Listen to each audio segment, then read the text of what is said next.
Hi Year 5, it's Miss Hall here and I'm going to be doing your Week 8 maths lesson, and today we're going to be looking at adding and subtracting fractions. So first of all, we're going to be adding fractions with the same denominator. So we all know what the denominator is, the bottom part of the fraction. Okay, so if we look at 2/9, we know that 2 is the numerator and 9 is the denominator. And if we look at this fraction sum, 2/9 plus 4/9, we can see that the denominators are the same, so it's really nice and easy. We need to remember the rule that when we are adding fractions with the same denominator, we only need to add the numerators and the denominator stays the same. Okay, so 2/9 plus 4/9 equals 6/9. You can see that we've kept the denominator the same and we've just focused on adding the two numerators. 2 plus 4 equals 6. And you can see that pictorially here. We've got 2 out of 9 plus 4 out of 9 equals 6 out of 9. Now let's look at subtracting fractions with the same denominator. Okay, so when we're subtracting fractions with the same denominator, it's exactly the same rule. Okay, so the denominator will stay the same and you just focus on looking at the numerators. So 7/8 take away 3/8 equals 4/8. So our denominator stays the same and we focus on the numerator. 7 take away 3 equals 4. And you can see that pictorially. So we've got 7 out of 8 here, minus 3 out of 8. So if we were to take away these 3 from here, take away 1, 2, 3, you can see that we've got 4 remaining. Okay, so we've got 4/8.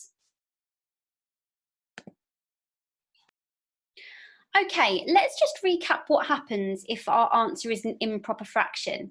So we know that an improper fraction is when the numerator is greater than the denominator. Now actually, in an arithmetic test, if you wrote your answer as an improper fraction, that's absolutely fine. But it is useful to know how to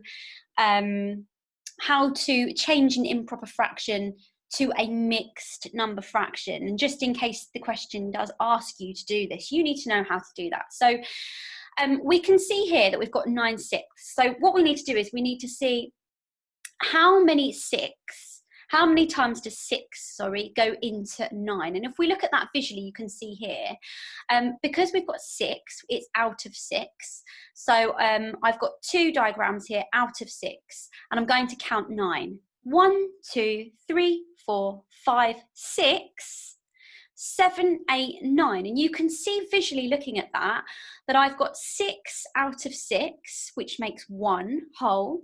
And then I've got 3 remaining. I can't quite make another whole, but I've got 3 remaining out of 6. Okay, so I would write my answer as 1 whole and 3/6.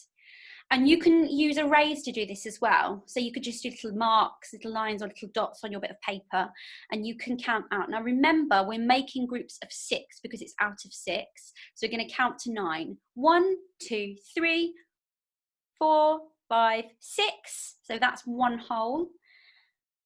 And then we'll carry on counting. 7, 8, 9. So again, you can see that we've got 1 whole and 3 remaining out of 6, 1 and 3/6. Okay, so let's move on to adding fractions with different denominators. So let's look at this sum. We've got 2/3 plus 3/12. So it's a little bit more tricky when we've got different denominators, because what we need to do is we need to find a common denominator. We need to turn our denominators into a number that's the same so that we can add them. Now, what we can see here is that 12 is a multiple of 3. So I know that 3 times 4 is 12. So I'm going to change this denominator to 12. However, I need to remember that when I do that, whatever I do to my denominator, I have to do the same to my numerator. So because I know I did 3 times 4 to get me to 12, I need to do the same to my numerator. So 2 times 4 gives me 8. Okay, so now I have 8 twelfths plus 3 twelfths, which gives me 11 twelfths.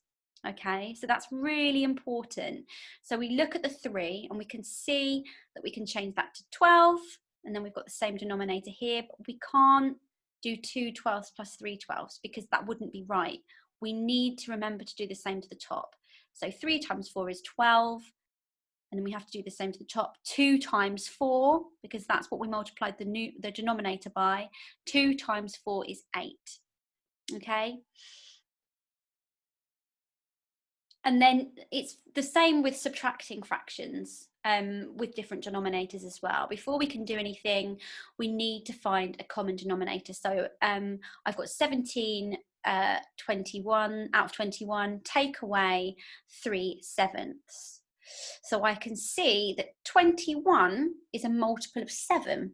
Okay, so I know that 7 times 3 gives me 21. So I'm going to change my 7 to 21.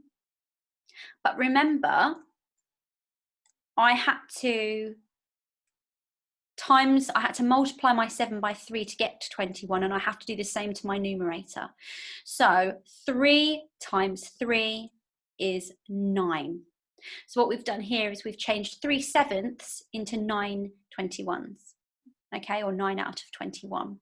So now I've got 17 out of 21, take away 9 out of 21. So now, because I've got the same denominator, I just need to focus on the numerators. 17 take away 9 is 8. 8 out of 21. Okay, so I hope that helps. If you've got any questions, ask your teachers on Microsoft Teams. You've also got a lot of information in your packs as well. There are lots of other YouTube videos that you can find as well, talking about adding and subtracting fractions, talking about common denominators.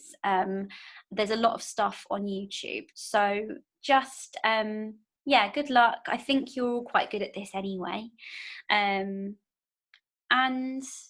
yeah, speak to you soon. Bye.